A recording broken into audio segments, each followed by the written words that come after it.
Bueno, en primer lugar, como no, me gustaría felicitar a la doctora Estellés por la organización de estas interesantísimas jornadas y agradecerle la invitación para participar hoy en...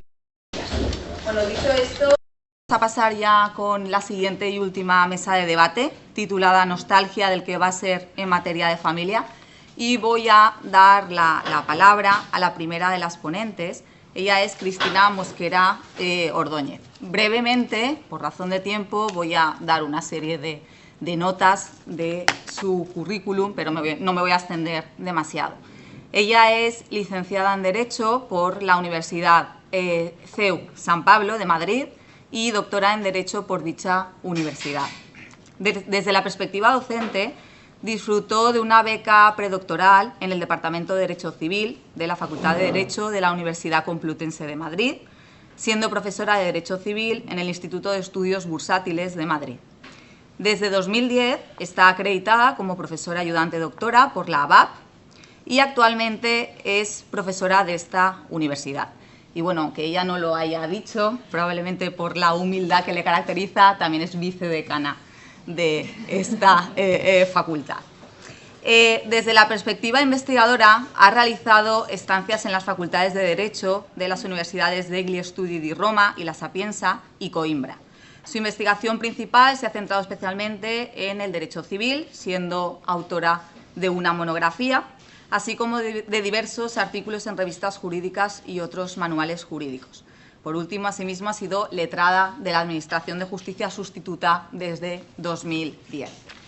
Sin más dilación, le doy la palabra. Ella nos va a hablar de a vueltas con el artículo 149.1 octava de la Constitución y las competencias autonómicas en materia de familia. Micrófono aquí.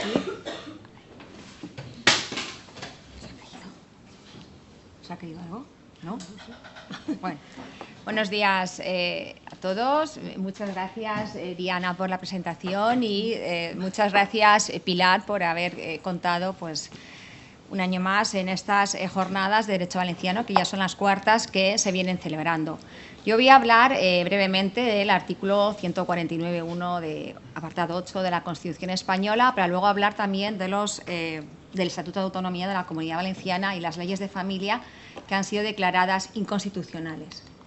Vamos a ver, tras la promulgación de la Constitución del 78, los constituyentes del 78 adoptaron un modelo descentralizado de Estado y tenían ante sí un reto importante: buscar la integración nacional no a través del centralismo, sino a través del reconocimiento de una esfera de autogobierno en las comunidades autónomas. ¿Cuál es esa esfera de autogobierno? Esa esfera de autogobierno son los estatutos de autonomía.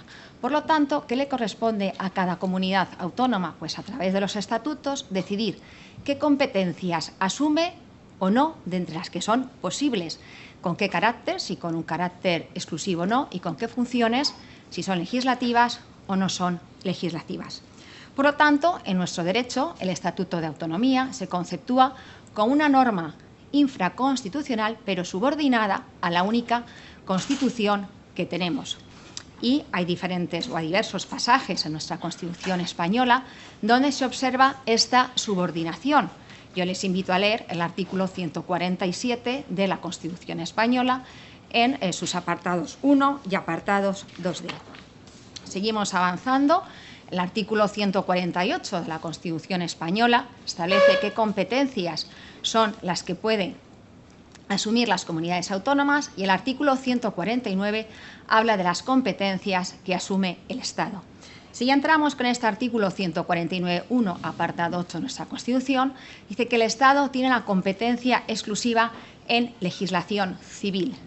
No obstante, luego este artículo continúa y establece una excepción y dice: sin perjuicio de la conservación, modificación o desarrollo de los derechos civiles forales o especiales allí donde existan.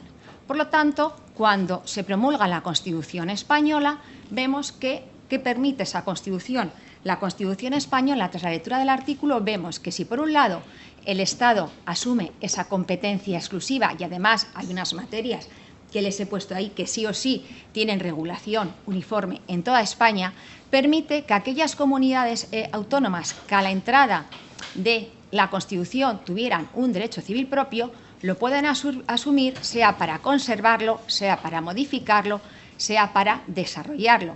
Yo creo que recordarán cuando estuvieron en primero y les hablaron de la Constitución, a la profesora Pilar Estellés, pues les habló de este artículo y explicaba parte general de derecho, que en España, en la Edad Media, pues había diversos reinos, cada reino tenía su propio derecho civil y esos derechos evolucionaron. Y entonces, cuando se promulga la Constitución, se permite el que se pueda, las compilaciones puedan seguir coexistiendo con esa legislación civil general. Este artículo está estructurado en 4 partes y a mí me interesa la segunda parte, que es conservar, que es modificar, que es desarrollar y allí donde existan. Vamos a ver, estas expresiones han sido objeto de debate doctrinal y jurisprudencial y hay 3 sentencias del Tribunal Constitucional que son decisivas. Hay 2 sentencias, el problema del PowerPoint es que yo sé que voy hablando y no voy al mismo ritmo. Hay 2 sentencias que son del año 1992 y hay otra sentencia que es del año 1993. Vamos a ver, ¿qué es conservar? Bueno, pues cuando nuestro Tribunal Constitucional dice que es conservar, dice el concepto constitucional de conservación de los derechos civiles, forales o especiales permite la asunción o integración en el ordenamiento autonómico de las compilaciones y otras normas derivadas de las propias fuentes de ordenamiento. Si hablamos de conservar como una expresión jurídica, tiene un sentido unívoco, ¿no? La palabra conservación es dejar las cosas como están, por lo tanto, pues esas comunidades autónomas que tienen ese derecho civil propio, pues lo pueden asumir y lo pueden conservar. Pero esto no es suficiente porque el derecho va evolucionando, entonces tenemos que unir conservar a modificar y conservar a desarrollar. Conservar unido a modificar, ¿qué supone? Pues supone la posibilidad que los derechos forales pueden ser objeto de una acción legislativa que haga posible su crecimiento orgánico y reconociendo así una vitalidad hacia el futuro de las compilaciones.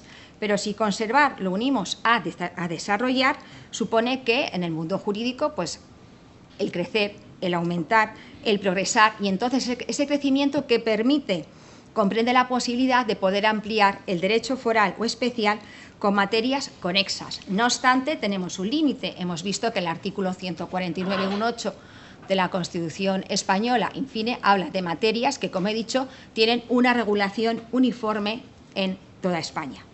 Por lo tanto, ¿qué permite la Constitución? Pues la Constitución lo que permite es que los derechos civiles, forales o especiales que estaban preexistentes al tiempo de dictarse la Constitución puedan ser objeto de una acción legislativa que haga posible su crecimiento orgánico de tal manera que no solamente se reconoce la historicidad de esos derechos, sino también el que esos derechos puedan evolucionar hacia futuro. Ahora, este crecimiento no puede impulsarse en cualquier sentido ni hacia cualquier materia, porque, como he dicho, hay unas materias que tienen regulación uniforme en toda España. Y por último está la expresión allí donde existan, y además aquí entra la sentencia del Tribunal Constitucional de 1992, que además fue con arreglo a la ley de los arrendamientos históricos valencianos. ¿Qué dice el Tribunal Constitucional?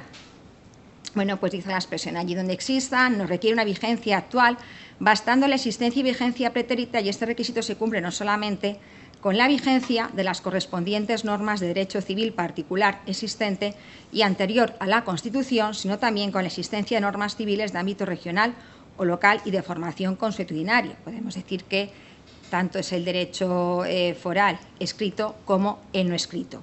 Entonces, tras lo expuesto, ¿qué podemos destacar? Que hemos dicho que la legislación civil es competencia del Estado. Ahora, ¿qué pasa? Que también la competencia estatal no impide que aquellas comunidades autónomas que tengan un derecho civil propio puedan legislar sobre este derecho siempre y cuando no sobrepasen las materias del artículo 149.1.8 in fine de nuestra Constitución. Y también la Constitución parece partir de la idea que el derecho foral, no solamente el derecho compilado, sino también el derecho consuetudinario. Y luego también ese derecho no se puede impulsar en cualquier dirección y sobre cualquier materia. Sin embargo, sobre esto tendríamos que hacer un inciso porque la realidad de los hechos va más allá de lo que se sostiene y se deriva por ahora en la doctrina del Tribunal Constitucional, porque en su condición de máximo intérprete de la Constitución se puede observar que hay comunidades como Cataluña, Aragón, Galicia, que han expandido su derecho foral o especial más allá de instituciones propias y conexas y que ahora se extienden a todo el ámbito territorial de la comunidad autónoma. Hecho este breve inciso sobre el artículo 149, vamos a entrar ahora ya con Valencia. Vamos a ver, la realidad jurídica actual ha supuesto una segunda oleada de estatutos. Entonces, en Valencia es una comunidad autónoma que tenía su estatuto de autonomía en el año 1982 y en el año 2006, por ley orgánica, se reformó el estatuto y ese estatuto de 2006 contiene una serie de preceptos que evidencian el asentar la competencia legislativa de ese derecho civil valenciano. Hay una serie de preceptos que son claves y que les voy a leer. Está el artículo 49, que cuando dice que las competencias o las cuales puede legislar la Generalitat Valenciana establece conservación, desarrollo y modificación del derecho civil foral valenciano, añade el adjetivo foral. Luego hay otro artículo, que es el artículo 7, y dice: el desarrollo legislativo de las competencias de la Generalitat procurará la recuperación de los contenidos correspondientes de los fueros del histórico Reino de Valencia en plena armonía con la Constitución y con las exigencias de la realidad social y económica valenciana.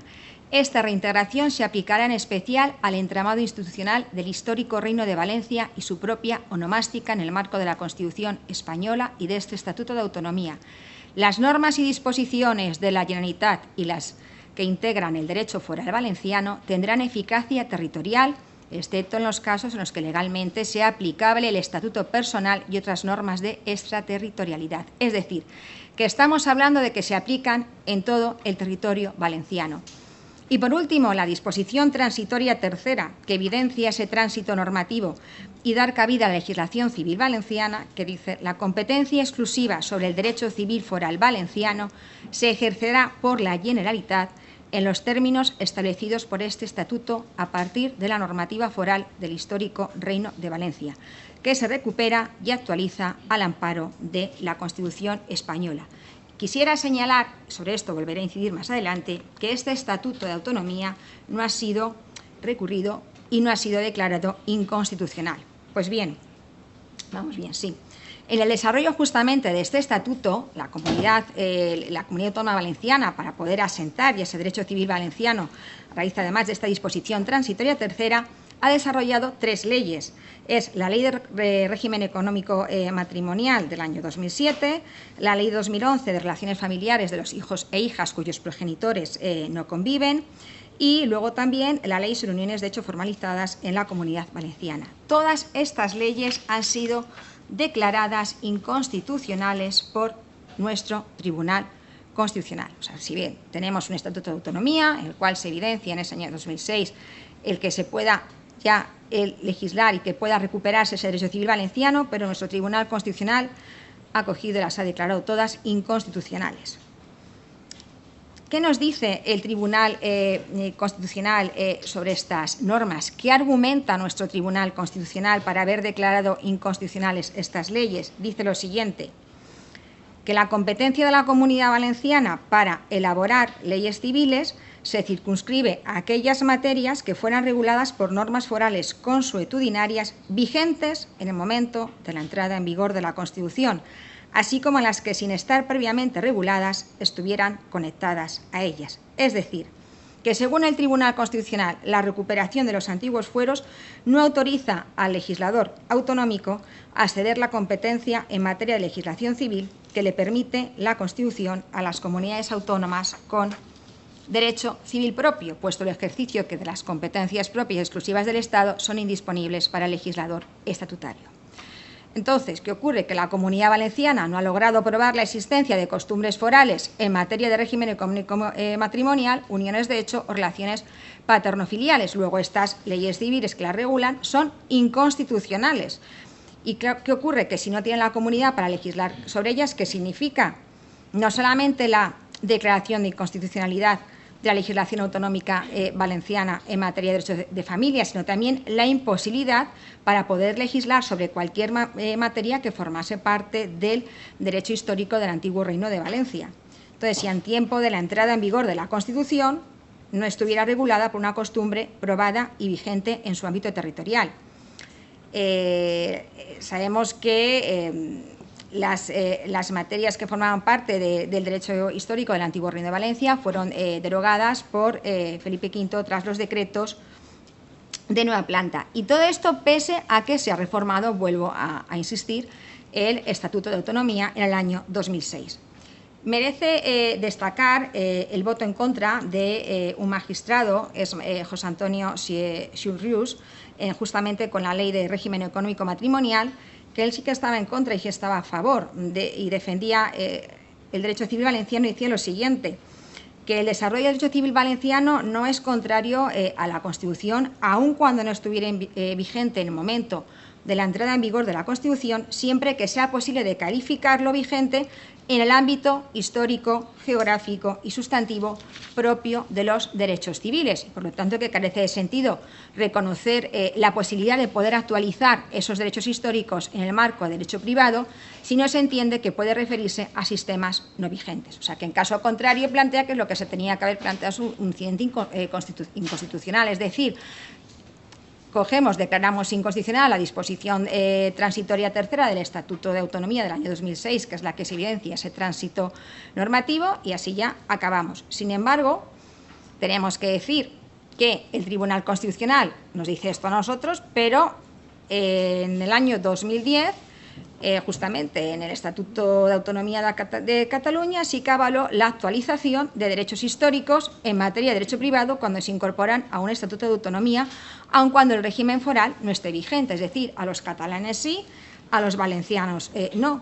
Es más, resulta muy llamativo que en Cataluña tienen a día de hoy un Código Civil que está lleno de normas que no estaban vigentes cuando, en el ámbito territorial, cuando se dictó la Constitución. Yo no sé si ya voy a ver.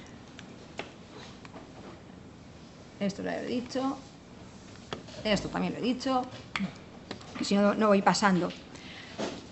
Por lo tanto, nos sorprende ese tratamiento asimétrico que ha tenido el Tribunal, y diferente, el Tribunal Constitucional con Valencia respecto a otras comunidades, las cuales sí han podido legislar y no se han declarado inconstitucionales o no se han recurrido, se han desestimado los recursos sobre sus leyes. Y sorprende también la falta de interpretación evolutiva que ha realizado el Tribunal Constitucional justamente con el término allí donde existan del artículo 149.1.8 de la Constitución española, en el sentido de temporalidad, si lo relacionamos con el artículo 3 del Código Civil, pero no quiso realizar esa interpretación evolutiva con nosotros, pero sí, por ejemplo, con las leyes del País Vasco, que tan solo se aplicaban en una zona del País Vasco y a día de hoy se aplican en toda la comunidad autónoma.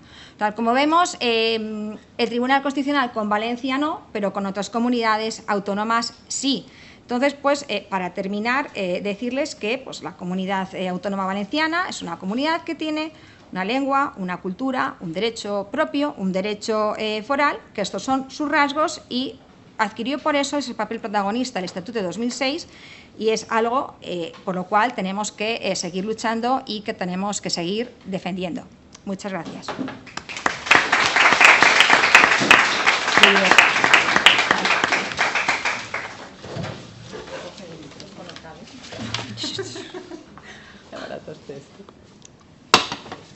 Bueno, muchas gracias, Cristina. Si les parece, dejamos el turno de preguntas para el final, cuando ya hayan intervenido los tres ponentes. Voy a dar ahora paso a la siguiente ponente. Ella es María José Reyes López. Es doctora en Derecho y catedrática de Derecho Civil en la Universidad de Valencia. Realiza sus actividades en el Departamento de Derecho Civil de la Universidad de Valencia. Ha sido vicedecana de Estudios, Extensión Universitaria y Relaciones Institucionales de la Facultad de Derecho de dicha universidad y magistrada suplente en la Audiencia Provincial de Valencia. Forma parte del grupo de investigación de dicha repetida universidad, Persona y Familia. Ha participado como investigadora en distintos proyectos en el ámbito de derecho de familia y sucesiones. Ha publicado decenas de artículos, no voy a ponerme aquí a leerlos, obviamente, y ni más ni menos que 100 y pico, y los conté, 100 y pico capítulos de libro, y además más de 10 libros en autoría única.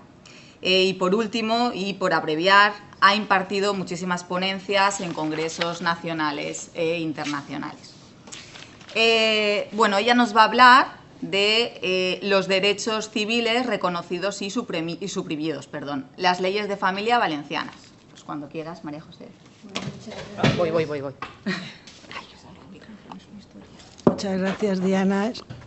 Y antes de comenzar, como es de rigor, quiero dar las gracias a la Universidad Católica y sobre todo a la directora de esta jornada, que pues haya tenido la deferencia de invitarme, lo cual para mí siempre es un motivo de satisfacción. Muchas de las cosas que voy a contar las acaba de decir ya la ponente anterior, bueno, porque hay coincidencia también, incluso en el planteamiento y ello sin ponernos de acuerdo. Por lo tanto, voy a ir quitando cosas y voy a ir añadiendo otras, pues producto un poco de mi experiencia también ante los tribunales, porque fue precisamente cuando una de las leyes que vamos a ver ahora pues volvió a estar en vigor. Bien, dicho esto, pues ¿de qué voy a hablar? Voy a hablar de unas leyes que en un momento determinado hicieron bien a la Comunidad Valenciana, dieron ánimo y bueno, también contribuyeron a fraguar un poco la idea de comunidad con un derecho propio. Se eligió, entre otras materias, el derecho de familia. Vamos a ver por qué y vamos a ver también cuál ha sido la contribución al derecho común, porque hoy, a día de hoy, nos seguimos rigiendo por el derecho común, que si estamos hablando del derecho histórico, pues es el derecho propio o que originariamente correspondía al Reino de Castilla y no al Reino de Aragón. Digo esto porque evidentemente en lo que es derecho de sucesiones y derecho de familia en el ámbito del régimen económico, pues tiene desde siempre su peso más notorio. Bien, pues hoy en día y es un tema que la verdad es que viene al pelo porque fuera de la universidad, que yo entiendo que todas las universidades están abiertas a la sociedad, pues pudiéramos pensar que el clima mediático pues incide o indica que hay una tendencia que es proclive al reconocimiento de los derechos propios de cada comunidad. Y esto nada más lejos de lo que es la realidad y nada más lejos de lo que ha sucedido y desgraciadamente ha estancado legislativamente las normas de la Comunidad Valenciana. Es verdad que bueno, pues en un momento determinado también a impulsos de un movimiento político y a impulsos también de una reforma del Estatuto de Autonomía, pues hemos contado con leyes novedosas y con leyes que en su momento, como ya he dicho, sirvieron para establecer normas con mucho más beneficiosas y mejores que las recogidas en nuestro Código Civil. Y ahora luego pondré un ejemplo de ello.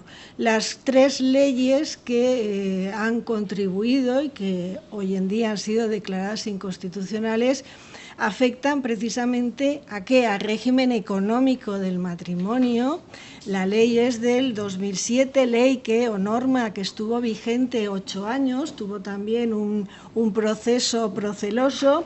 Luego tenemos posteriormente también en el 2011 la ley 5 sobre, ya se ha dicho anteriormente, conocida normalmente como la Ley de Custodia Compartida, porque el título es horroroso, la Ley de Relaciones Familiares de los Hijos e hijas cuyos padres, o mejor dicho, cuyos progenitores no conviven, porque el término padres ha sido sustituido por el de progenitor, por ser un concepto más inclusivo.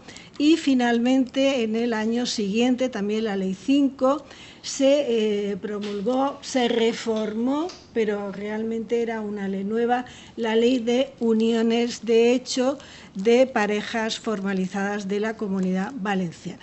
Cierto es también que hubo en el año 2009 un anteproyecto de derecho de sucesiones. Este anteproyecto, que incluso pues, manejándonos por las redes se puede encontrar, hay que decir que fue un anteproyecto muy deficiente, pero la finalidad del legislador, con la reforma del Estatuto de Autonomía en el 2006, originario de 1982, pues la idea era constituir un código único en derecho de familia y sucesiones, un código de derecho civil valenciano. Es cierto que en otras comunidades lo tienen, incluso en materia de obligaciones y contratos. Es lo último que se hizo en la Comunidad Catalana, pero ahí está, y el 148.1, apartado octavo, pues, y las bases de las obligaciones contractuales, ahí está. Es decir, la Constitución sigue lo mismo, pero en comunidades sí y en comunidades no. Bien, pues este anteproyecto no ha visto ni la luz y en su momento fue muy criticado por las deficiencias que tenía, y hay que decir que además contaba con el lastre de que la Comunidad Valenciana nunca ha tenido competencias ni instituciones propias en el ámbito del derecho de sucesiones. Es verdad que esto nos ha perjudicado. Digo que nos ha perjudicado porque, por ejemplo, con la empresa familiar y la Comunidad Valenciana tiene un 90%, ahora no lo sé, porque después de las crisis y luego los índices, las estadísticas no se actualizan, pero el tejido empresarial de la Comunidad Valenciana está hecho por empresas familiares. Problemas que, como nos seguimos rigiendo por el derecho común, están prohibidos los pactos sucesorios. Como nos seguimos rigiendo por el derecho común, tenemos el 1271, apartado segundo, que prohíbe todo pacto sobre herencia futura. Es verdad que el apartado segundo del 1056 se modificó a raíz de la Ley de Sociedades Nueva Empresa, pero las empresas familiares, el resultado a fecha de hoy es que siempre han contado con muchísimas dificultades por los problemas sucesorios, porque claro, está muy bien que el emprendedor cree y constituya su empresa, pero posteriormente el empresario va cumpliendo años. Esto es ley de vida y aunque no nos guste, está ahí. Todos cumplimos años y llega un momento en el que hay que dejar esa empresa a la familia, porque si no, no sería familiar, pero contamos con las dificultades y las trabas del derecho de sucesiones valenciano. Cuando yo estudié en su momento y en otros países empresa familiar, el régimen, el modelo que se ponía era siempre el catalán. ¿Por qué? Porque en el derecho catalán los pactos sobre herencia futura están permitidos. Porque hay determinadas trabas que nosotros tenemos y, sin embargo, en el derecho catalán o en el derecho foral en general no cuentan con ello. Bien, pero lo cierto es que en esa reforma del derecho de sucesión eso no prosperó y también nos remitimos a todas las normas del derecho sucesorio propias del Código Civil. Bien, hasta ahí, hasta estos años, pues las leyes funcionaron bien, funcionaron de manera incipiente, y porque siempre una nueva normativa tiene que adaptarse a la realidad, pero me aquí que el Estado español se sintió ofendido y el abogado del Estado interpuso 3 recursos de inconstitucionalidad.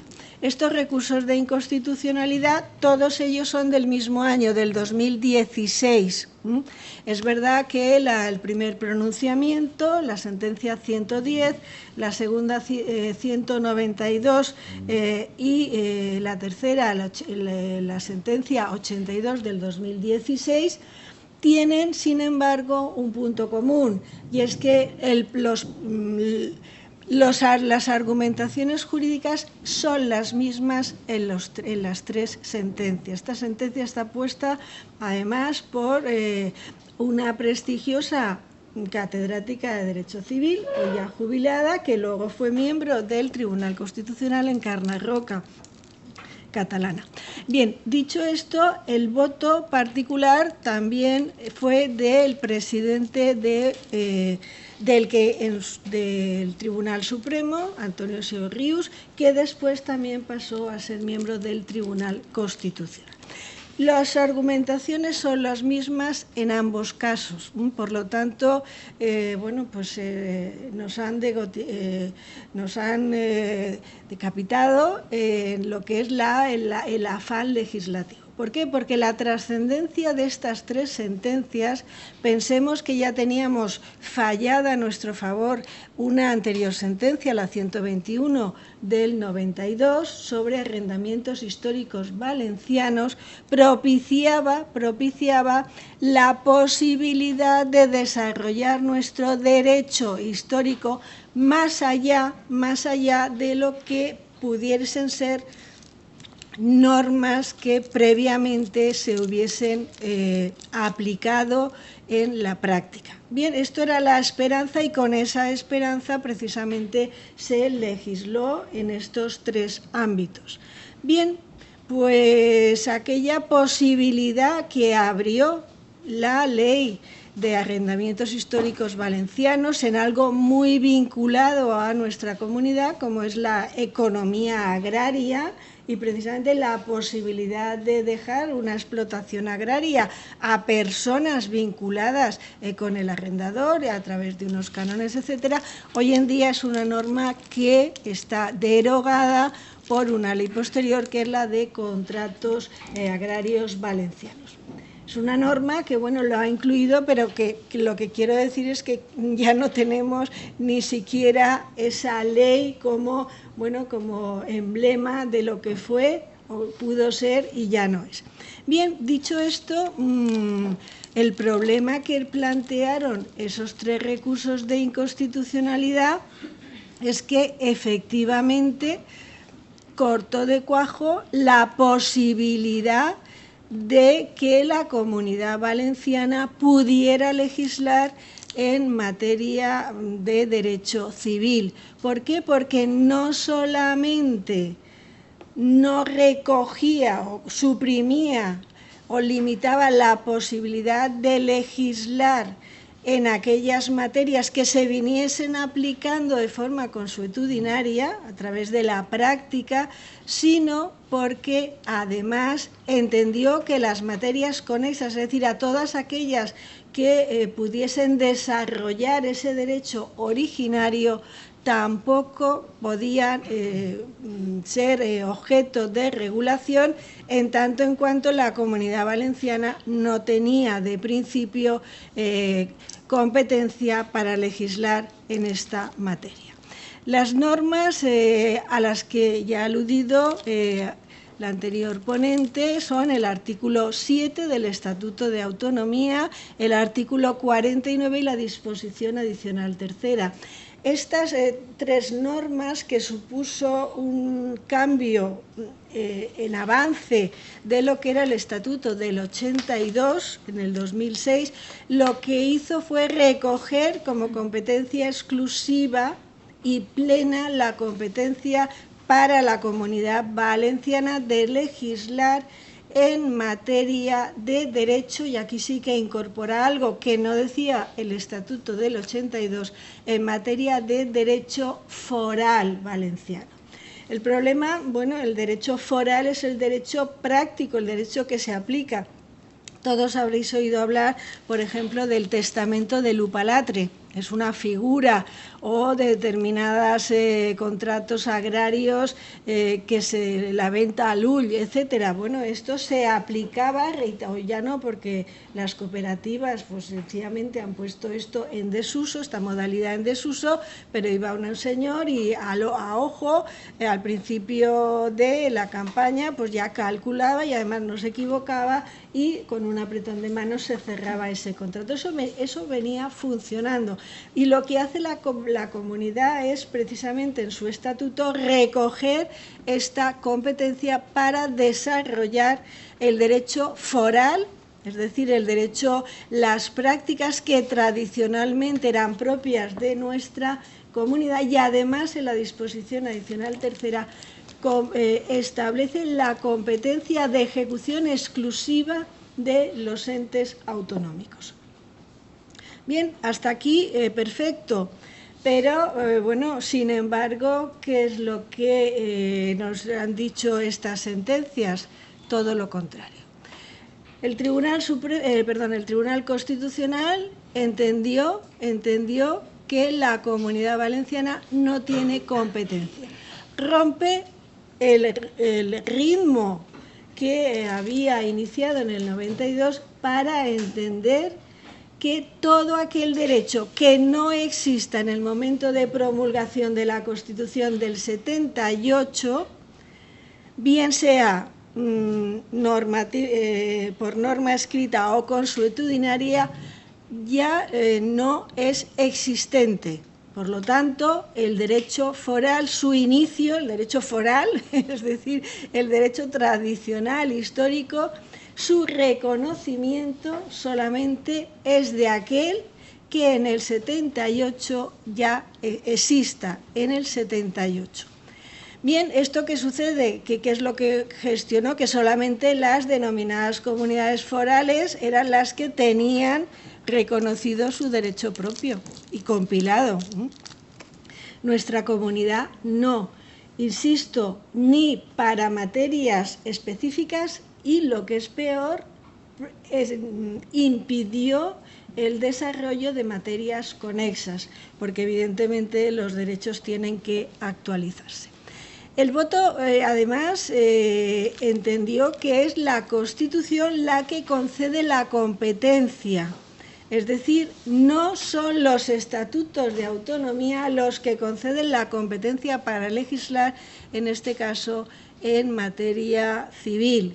Por lo tanto, la Constitución, según esta interpretación, que es vinculante según el Tribunal Constitucional y su ley orgánica, lógicamente, ¿qué derecho existe? Aquel ya existente y reconocido en el 78. Bien, sobre esta idea, ¿qué es lo que nos dice el voto particular de Sió Rius? Sió Rius lo que entiende es que las distintas comunidades autónomas son las que recogen, son las que son competentes para recoger su derecho propio, y que consiguientemente, como está reconocido en el Estatuto Valenciano, la Comunidad Valenciana tendría dicha competencia. Que a lo más, y se extraña, y además lleva toda la razón, lo que debería en su momento haberse hecho era declarar inconstitucional no la normativa de desarrollo, sino, si no tiene competencia, los preceptos 49, 7 y disposición adicional tercera recogida en los estatutos, que en el Estatuto Valenciano. Esto no se hizo y, consiguientemente, si esa norma es constitucional, de ello deriva que la aplicación de la norma, lógicamente, tenga que ser constitucional. No se hizo y, sin embargo, se da la paradoja de que el Estatuto es constitucional, pero las normas de desarrollo no lo son. Bien, esto es el panorama normativo. ¿Qué consecuencias ha traído? Por un lado, el sesgo completo de la posibilidad de legislar en materia de derecho civil foral. En segundo lugar, bueno, estas leyes, al ser declaradas inconstitucionales, la Ley de Uniones de Hecho, a la que me referiré, no es declarada inconstitucional en su integridad, pero sí en algunos preceptos, obliga a la remisión a la normativa anterior al 2007 y las fechas de las leyes posteriores. Por lo tanto, ¿por qué normativa nos regulamos hoy? Como ya he dicho, por la normativa propia del Código Civil. Bien, era mejor lo que teníamos a lo que tenemos. Bueno, hay que decir que estas tres normas, la de custodia compartida, régimen económico y uniones de hecho, suponía una actualización de la regulación existente en el ámbito del derecho de familia. Una actualización que voy a ir ahora desgranando. Y además hay que decir que con relación a la fecha de su promulgación, estas normas supusieron también la introducción de figuras que no estaban recogidas en nuestro Código Civil, es decir, actualización y avance en positivo, porque realmente eso se ha traducido en una mejora para los ciudadanos, bueno, pues sobre lo que teníamos con anterioridad. Así pues, por ejemplo, la Ley de Régimen Económico del Matrimonio lo que hace es establecer como régimen supletorio de primer grado el régimen de separación de bienes. ¿Qué régimen tenemos como supletorio de primer grado en el Código Civil? Salvo que nos vayamos al notario y en capitulaciones matrimoniales optemos o bien por el régimen de separación o bien establezcamos en capítulos matrimoniales nuestra regulación de la economía del matrimonio en virtud del principio de autonomía de la voluntad. Bien, pues el régimen de separación es un régimen que en principio y sobre todo en aquella época en la que no se consideraba, por ejemplo, con relación a la mujer, no se tomaba en consideración su intervención o su aportación en lo que eran el trabajo doméstico y las tareas del hogar, etcétera, los cuidados también de los hijos, pero no solamente de los hijos, sino de personas mayores, miembros de la familia, etcétera. En aquel momento, con el régimen de separación, posibilitaba determinadas, bueno, pues digamos una mayor independencia entre los cónyuges. ¿Qué supuso materialmente? Bueno, pues que si una pareja o un matrimonio a la hora de contraer matrimonio no establecía, no optaba, no decía por qué régimen se quería guiar, en ese caso lo que hace el derecho es imponer un régimen económico, presumir que ese matrimonio está regido en este caso por el de separación de bienes. ¿Esto qué quiere decir? Muy brevemente quiere decir que los cónyuges tienen la libre administración y disposición de bienes de forma tal que no hay compartimentos estancos, sin perjuicio, lógicamente, de lo que son las cargas, la contribución a las cargas y gastos familiares. Mayor independencia, por lo tanto, para los cónyuges. Eso suponía, además, una presunción que evitaba que necesariamente tuvieran los cónyuges que ir ante notario para otorgar capitulaciones matrimoniales. Es cierto que, bueno, las capitulaciones no tienen un coste muy elevado, pero bueno, por lo menos lo que hacía, dado que es el régimen que en la actualidad tiene mayor relevancia, y sobre todo en comunidades de carácter empresarial, etcétera, la opción siempre lo primero que preguntas es por qué régimen económico te estás guiando. Si eres empresario, separación, el primer consejo es de gananciales, olvídate. ¿Por qué? Porque en el régimen de gananciales es un régimen de comunidad y consiguientemente los bienes y el capital del otro consorte se está también poniendo en riesgo de, bueno, pues frente a acreedores, situaciones de insolvencia, etcétera. Por lo tanto, régimen de separación, es decir, actualización, en lugar de régimen tradicional del derecho de Castilla, el derecho de comunidad de bienes, opuesto que todos los derechos forales, todos los derechos provenientes del Reino de Aragón, Cataluña, Baleares, etcétera, todos ellos tienen un régimen de separación de bienes, las Islas Baleares, etcétera, tradicionalmente. En segundo lugar, se incorporó algo que hoy en día, ya tras la reforma de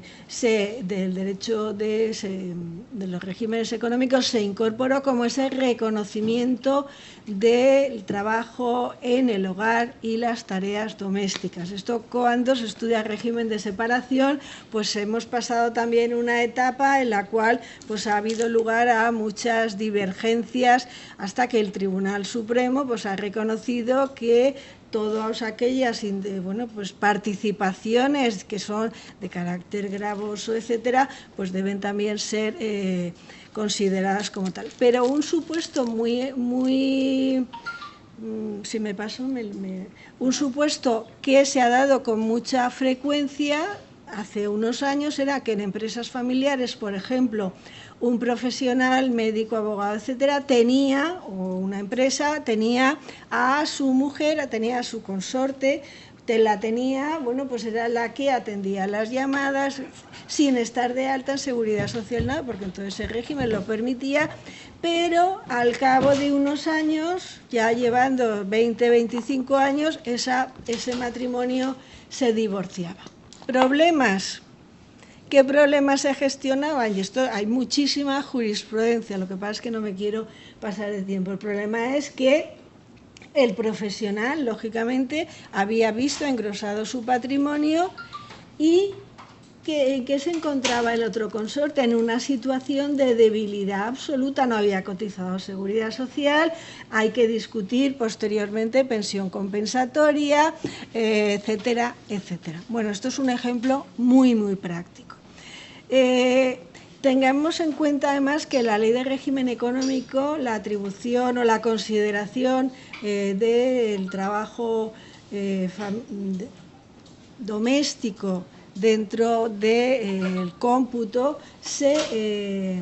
a la hora de liquidar los patrimonios, el régimen del patrimonio económico, se encontraba contenido en el régimen primario, no en el régimen de separación. Y esto también tiene importancia porque en principio la idea originaria era que regulase a todos los matrimonios y no solamente a aquellos que estableciesen el régimen de separación. Junto al régimen de separación se establecía también la posibilidad para aquellas aportaciones que se realizase constante matrimonio de constituir como modalidad traída de nuestro derecho foral un régimen de germanías, es decir, era un régimen de comunidad de bienes y la normativa ni más ni menos era también la establecida en la ley, pero eso sí, hacía falta establecerla en los capítulos matrimoniales. Pasamos a la segunda norma. La segunda norma es la de la conocida como custodia compartida o relaciones familiares de los hijos e hijas cuyos progenitores no conviven. Esta norma entró en vigor el 5 de mayo, después fue suspendida y posteriormente entró en vigor el 23 de noviembre del 2011. Esto en los juzgados creó una confusión tremenda, porque claro, se aplica una norma, Después, aunque se alegue, ya no se puede aplicar porque es una normativa suspendida. Y luego la norma, el mandato que contenía una disposición que decía que se aplicaría incluso para todos aquellos procedimientos que se encontrasen en fase de tramitación. Es decir, las situaciones que habían sido recurridos en primera instancia llegaban a la sección de familia, llegaban en apelación. En el momento de entrada en vigor de la ley tenían que aplicar la normativa valenciana. En primer lugar, ¿qué supuso esta norma? Bueno, la consagración del régimen de custodia compartida, es decir, el régimen de guarda y custodia de los hijos por igual entre ambos progenitores.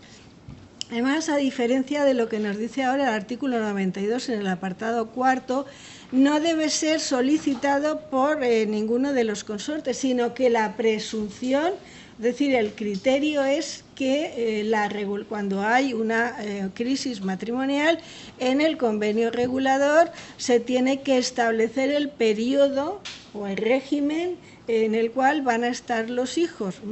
Bien, a lo mejor por semanas, por meses, por años, porque se ha visto de todo. Hacía falta, como es normal, que el Ministerio Fiscal pues tuviese también o contase con un informe. No hacía falta ni siquiera que ese informe fuera favorable, que era lo que en sus orígenes el artículo 92 del Código Civil exigía. Bien, supuso una ruptura, supuso una actualización. Es más, en jurisprudencia posterior del Supremo se cita la ley valenciana como modélica. ¿Por qué? Porque fue la segunda ley que implantó el régimen de custodia compartida después de Aragón. Posteriormente lo hizo la Comunidad Catalana. Además, también la atribución de la vivienda, como estamos hablando de custodia compartida, elimina muchos de los problemas que se genera según el artículo 92. No hay atribución de la vivienda, o en el caso de que lo haya, solamente es de carácter temporal. Anteriormente, con el régimen de derecho común, se atribuía normalmente a la madre, salvo informe en contra.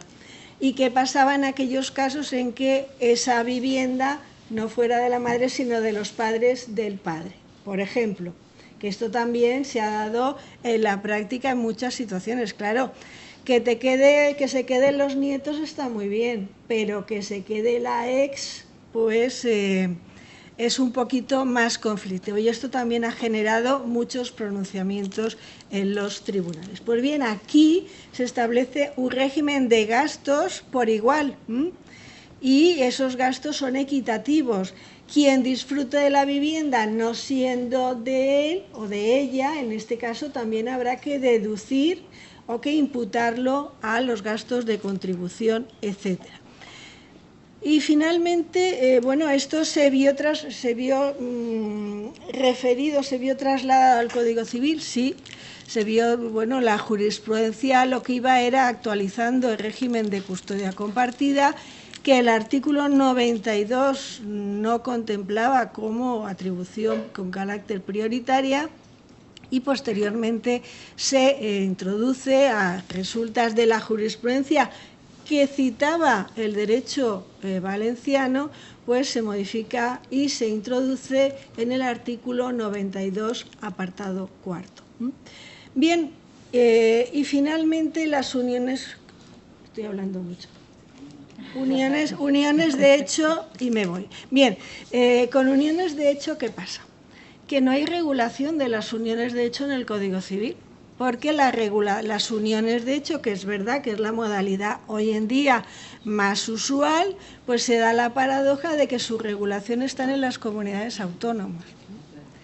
Lo que pasa es que no es lo mismo vivir con una persona con la que tengas una relación de afectividad estable, que inscribirte en el correspondiente registro, en este caso dependiente del Ayuntamiento de Valencia. porque a efectos prácticos, bueno, al principio todo es estupendo, maravilloso y no hay problemas. El problema está cuando esa unión no funciona. Te has comprado un piso, ¿cómo te lo has comprado? No puedes, el Tribunal Supremo tiene dicho que no se puede aplicar las normas propias del matrimonio a las uniones de hecho porque son figuras jurídicas diferentes. Entonces, en ese caso, que hay un régimen de comunidad, nos tenemos que ir al 392 a sacar, y yo he llevado un caso así, una pareja que se lleva, pero se pelearon, habían comprado el piso ya, y después, bueno, pues ninguno de los dos quería ceder su parte y hubo que sacar el piso a pública subasta. El problema es, bueno, para evitar esto, lo mejor es, lógicamente, una regulación. Lo que estableció también la normativa valenciana fue una sustitución de la norma anterior, pero llevado también de, bueno, y de la necesidad, lo que hizo es no solamente legislar en materia de, digamos, administrativo, sino también en materia civil, regular régimen, la economía matrimonial, aportación a gastos comunes, regula, bueno, también incluso mete y equipara, que esto es una barbaridad, al cónyuge supérstite a efectos sucesorios con el conviviente de hecho, es decir, que lo que hizo fue equiparar en atribuciones, pero ya teníamos una regulación. Es que hoy en día no contamos con ninguna regulación, por lo tanto, y eso estaba muy bien. Pues, ¿qué hizo el Tribunal Constitucional? Declaró que, como la Comunidad Valenciana no tiene competencia en el ámbito civil, declaró inconstitucionales no la parte, digamos, administrativa de regulación, sino única y exclusivamente la parte civil como inconstitucional. Y además, no contento con eso, en el artículo 2 declara inconstitucional el precepto que aplicaba esta normativa según dependiente de la vecindad civil, porque entiende que tampoco tiene competencia para legislar en la vecindad, según los artículos 14 y siguientes del Código Civil, y que consiguientemente, ¿qué hay que hacer? Como no hay competencia, hay que ir al criterio de la territorialidad. Bien, esto en cuanto a la normativa. Hoy en día las uniones de hecho quedan reguladas por un decreto también, el 34 del año 2022, que lo único que puede hacer es regular la organización de las uniones de hecho a efectos de inscripción, etc. Vías de futuro. Bueno, tenemos la Unión de Juristas Valencianos que están ahí intentando revalorizar y sacar de donde pueda, bueno, pues modificar o ir puliendo las argumentaciones del Tribunal Constitucional. Es verdad que también en el 2022 hubo una proposición no de ley por el entonces presidente de las Cortes para que junto al artículo se modificase junto al artículo 49 con el término personas con discapacidad la competencia de la Comunidad Valenciana. A fecha de hoy, lógicamente tenemos otro gobierno y iniciativas, pues nos quedamos ahí. ¿Que hay ánimo? Pues sí, la Unión de Juristas Valencianos pues se junta, se hace la foto en el Parlamento, pero de ahí no pasamos. ¿Qué soluciones de futuro podrían ir? Y con ello ya acabo. Bueno, pues estirar y crear e inspirarse en instituciones reconocidas en nuestro derecho civil autonómico, es decir, aquel reconocido como derecho propio de nuestra comunidad y de nuestra autonomía. ¿Qué leyes tenemos? Bueno, pues tenemos la Ley de Protección de la Infancia y la Adolescencia, la tenemos en el año 18, también modificada. ¿Qué más tenemos? Un proyecto, que no sé ya si prosperará o no, sobre diversidad familiar y apoyo a las familias. Figuras como el padre d'Orfens, etcétera, que ahí están, pero cuya viabilidad pues ya no depende de nosotros, sino que depende de lo que en un futuro pues el Parlamento valenciano quiera o pueda hacer. Bueno, y con esto pues aquí concluyo. Muchas gracias.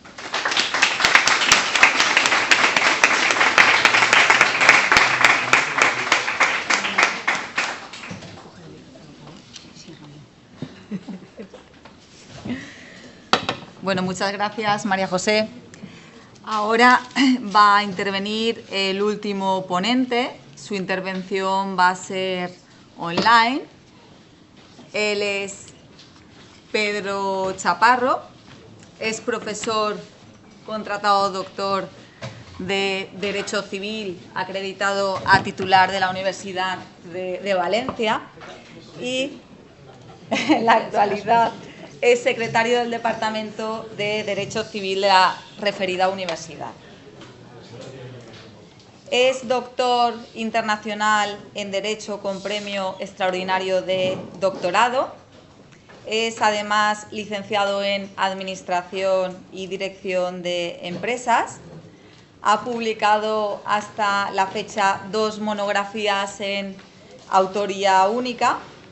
Ha dirigido también determinadas obras colectivas, ha publicado decenas de artículos en revistas científicas de reconocido prestigio a nivel nacional e internacional.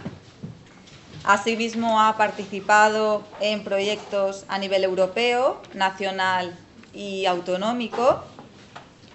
Sus líneas de investigación se centran en el derecho de familia, en la protección civil de los derechos de la personalidad y en la responsabilidad civil. Es secretario de la Revista Boliviana de Derecho y Actualidad Jurídica Iberoamericana y tiene reconocido un sexenio de investigación por la ANECA. Buenos días, Pedro, que no le veía anteriormente. Ahora sí. Bueno, pues sin más dilación le doy la palabra. El título de su ponencia es La pervivencia de situaciones consolidadas y posibles desarrollos legislativos de las leyes civiles valencianas anuladas. Buenos días, Diana.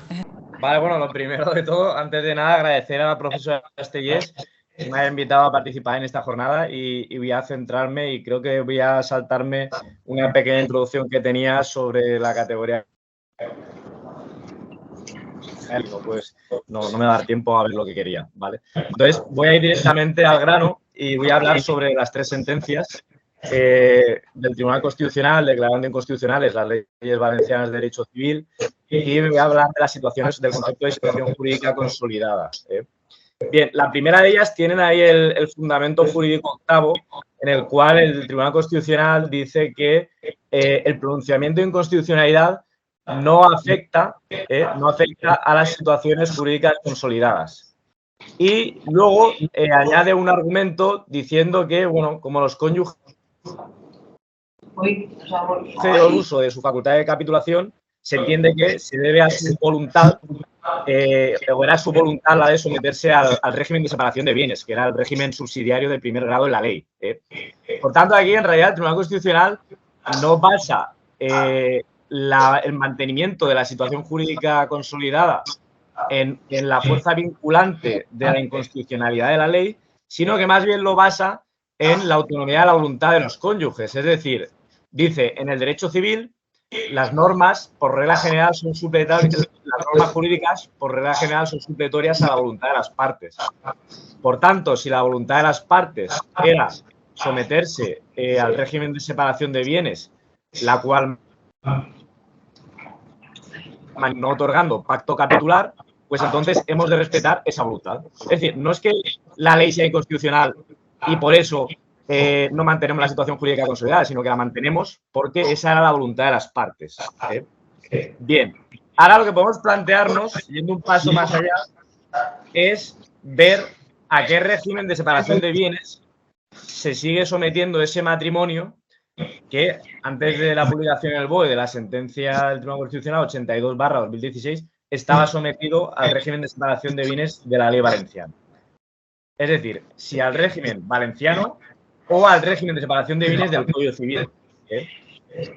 Aquí la lógica parece indicar que, bueno, si la voluntad de los cónyuges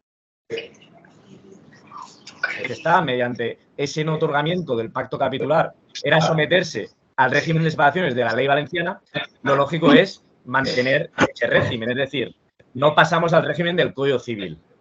No obstante, en caso de que se entendiera esa posibilidad de que el mantenimiento del régimen de separación de bienes lo es referido al del Código Civil, pues bueno, con independencia de que son más o menos similares y que tampoco variaría mucho, siempre se podría otorgar un pacto capitular diseñando un régimen y semejanza del régimen de separación previsto en la ley valenciana, porque la voluntad de los cónyuges para estipular su régimen económico matrimonial es muy amplia, solo viene limitada por unos límites entre los cuales no se encuentra la posibilidad de pactar un régimen similar al que hubiera en otros derechos. Por tanto, yo creo que en cualquier caso, tanto si se entendiere que siguen sometidos al régimen valenciano de separación o al régimen del Código Civil, pues bueno, aparte de que no cambia mucho porque las normas son muy similares, los cónyuges siempre podrían diseñar un régimen similar o igual al que estaba previsto en la ley valenciana. Por tanto, en conclusión, si tú estabas casado en separación de bienes, la sentencia del Tribunal Constitucional 82/2016 no implica que automáticamente tú pases a sociedades gananciales, sino que sigues casado en separación de bienes.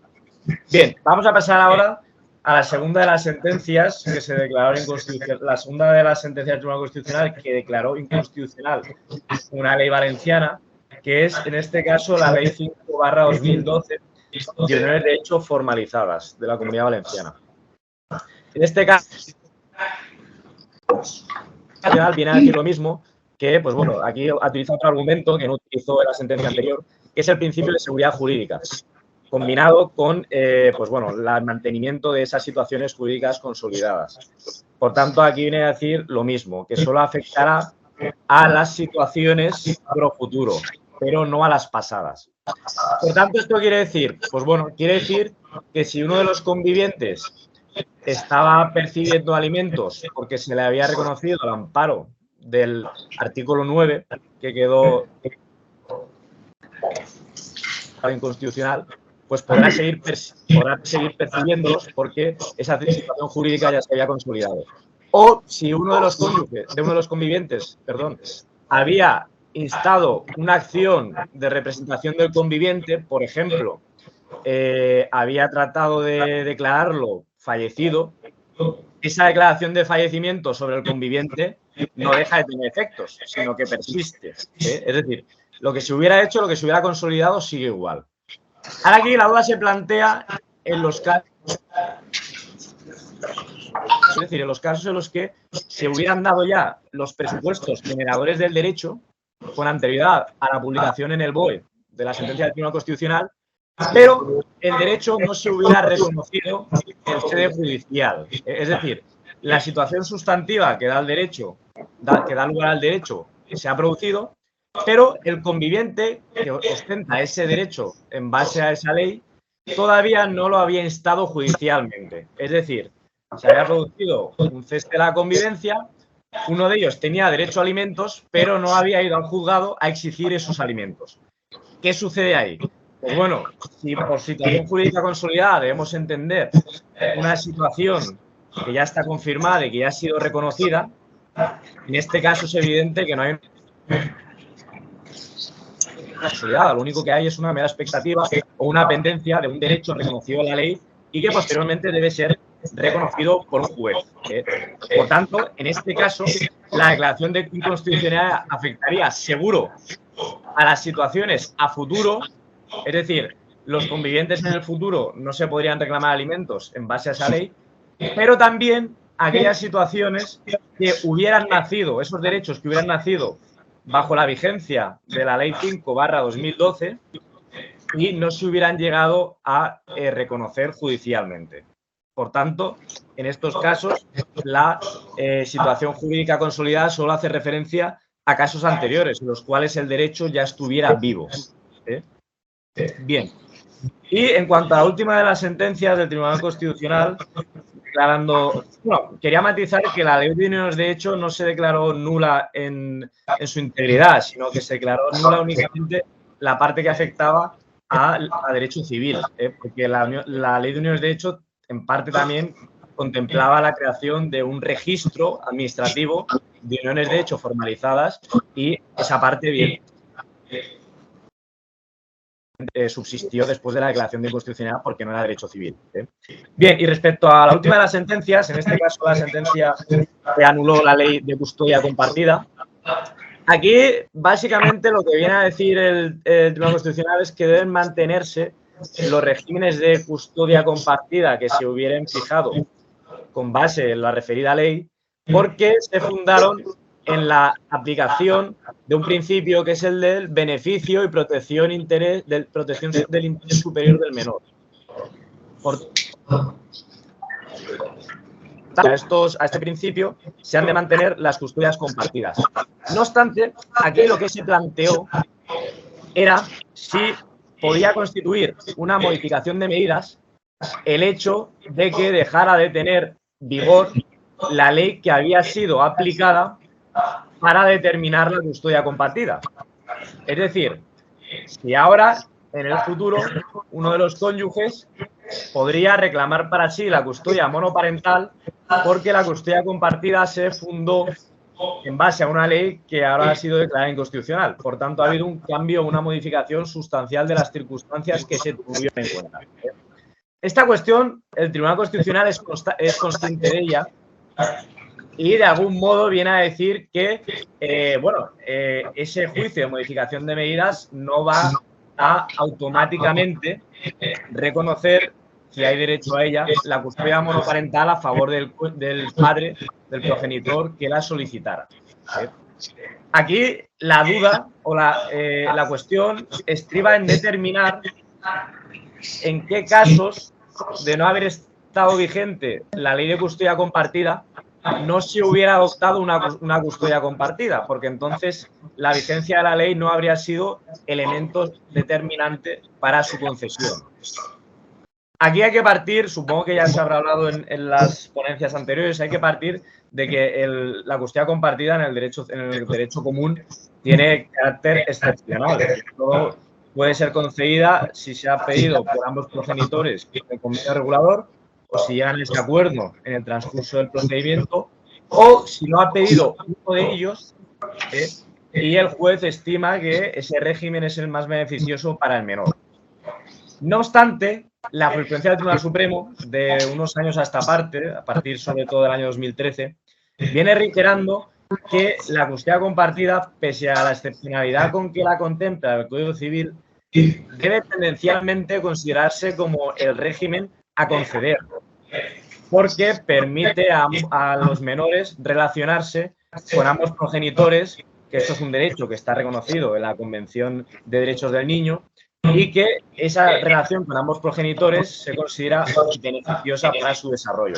Por tanto, hemos pasado de un régimen excepcional del Código Civil a un régimen más habitual, es decir, aquí el Tribunal Supremo ha interpretado el artículo 92 y concede con mayor frecuencia custodias compartidas. En definitiva, lo que se trata de ver es si la custodia compartida se hubiera concedido o no de no haber estado vigente la ley valenciana. Como digo, dado que hay esta tendencia a concederla con más frecuencia, podría considerarse que se hubiera concedido igualmente, aunque no hubiera estado vigente la ley valenciana.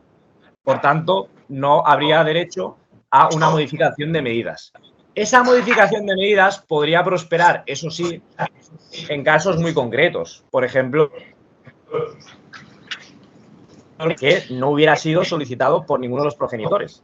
En estos casos, el Tribunal Supremo no concede custodias compartidas. Si ninguno de los progenitores las solicita, en ese caso no se podría conceder. Ahora bien, la ley valenciana sí lo permitía. Es decir, la ley valenciana permitía al juez conceder la custodia compartida si era el régimen más beneficioso para el menor, aunque ninguno de los progenitores la hubiera solicitado.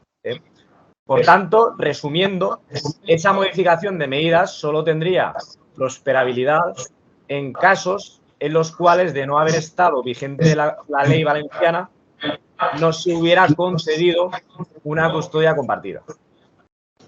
Bien, y muy brevemente concluyo ya con una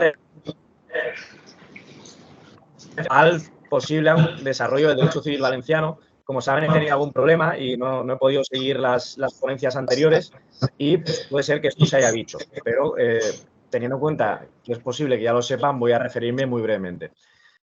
Hace 3 años el Consell elevó una proposición de reforma constitucional al Congreso de los Diputados en los que planteaba un añadido a la disposición adicional segunda de la Constitución del tenor que tienen ahí en la diapositiva.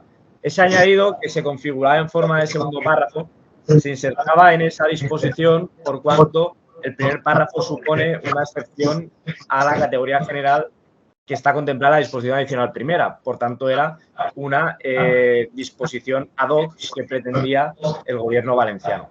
Esa proposición de reforma no prosperó y ahora lo único que, suponiendo que mantengamos la doctrina del Tribunal Constitucional constante, podría ser la vía del artículo 152 de la Constitución, que permite, como ven ahí, mediante una ley orgánica, transferir o delegar en las comunidades autónomas facultades correspondientes a materia de titularidad estatal. En este caso, esa facultad sería la facultad legislativa, evidentemente. Bien, esta posibilidad, como ven ahí, no exige la reforma constitucional, es decir, la posibilidad de que el gobierno, mediante transfiera a la Comunidad Valenciana esa facultad para legislar en materias de derecho civil no reservadas, no exigiría la reforma constitucional y, pues bueno, podría ser una buena solución para el caso valenciano. Aquí la duda podría ser hasta qué punto estas materias son susceptibles de transferencia. Porque transferencia, como saben, supone desplazar, en este caso, una materia de un ente que es competente a otro.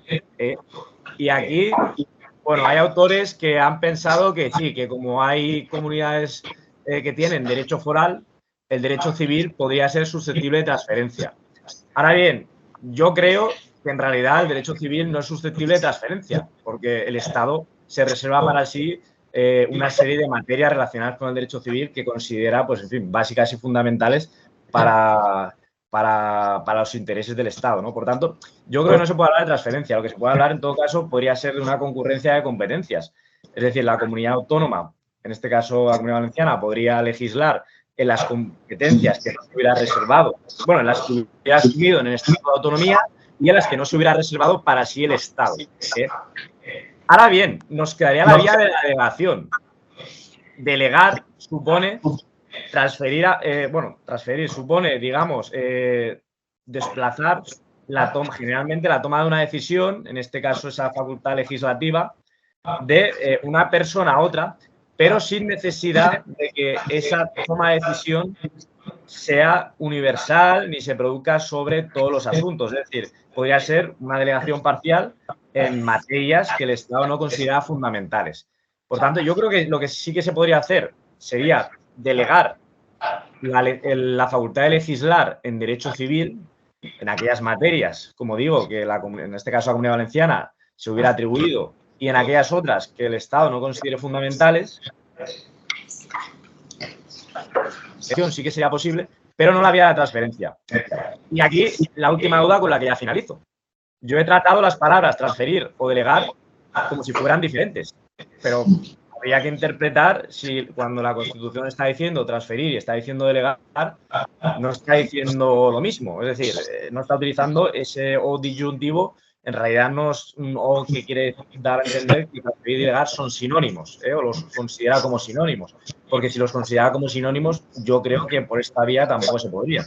Pero bueno, esto es una cuestión a discutir, está en el candelero y que pues, merece un mayor tiempo de reflexión que estas consideraciones tan superficiales que he traído aquí, ¿no?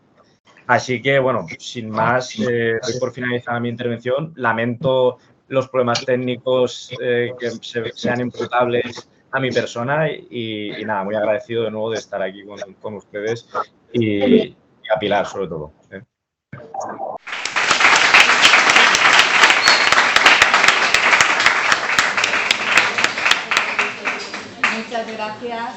Muchas gracias, Pedro. Sí, ha habido algunos problemas técnicos, pero bueno, en general se ha podido seguir bien, afortunadamente. ¿Alguna? Micrófono. ¿Alguna duda? ¿Alguna cuestión relativa a la conferencia de Pedro? ¿Ninguna? ¿Ninguna? Nada, Pedro, parece que todo está clarísimo. Bueno, me alegro. Bueno, pues yo voy a dar la palabra ahora a la doctora Astellés, la directora de estas jornadas científicas.